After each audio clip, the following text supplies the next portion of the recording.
Hi friends, பாருங்கள். இது வந்து நம்மளோட மிளகா செடி, மாடி தோட்டத்தில் உள்ள மிளகா செடி.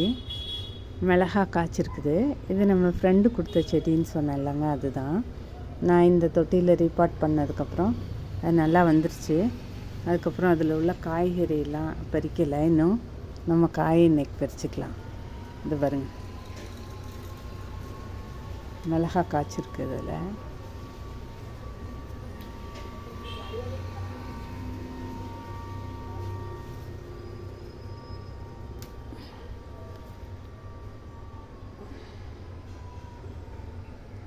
இது வந்து காஷ்மீரி மிளகாவாங்க.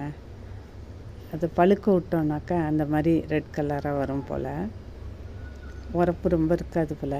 நம்ம நெக்ஸ்ட் டைம் வரதெல்லாம் பறிக்காமல் பழுக்க விட்டு பார்க்கலாம்.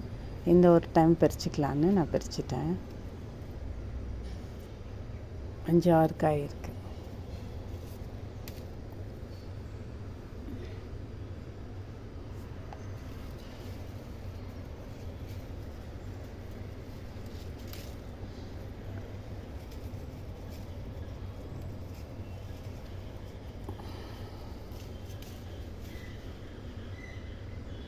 இவ்வளோ பச்சை மிளகா கிடச்சிச்சிங்க.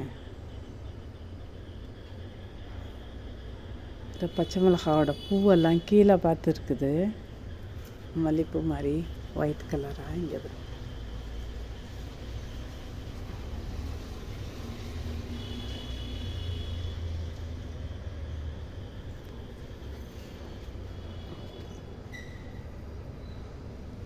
ஓகே ஃப்ரெண்ட்ஸ், தேங்க்ஸ் ஃபார் வாட்சிங். நெக்ஸ்ட் டைம் வந்து நம்ம காய்க்கிறத வந்து பழமாக்கி, அது காஷ்மீரி மிர்ச்சின்னு சொன்னாங்க, அதனால் நல்லா பழமானதை பிறகு பறிக்கலாம்.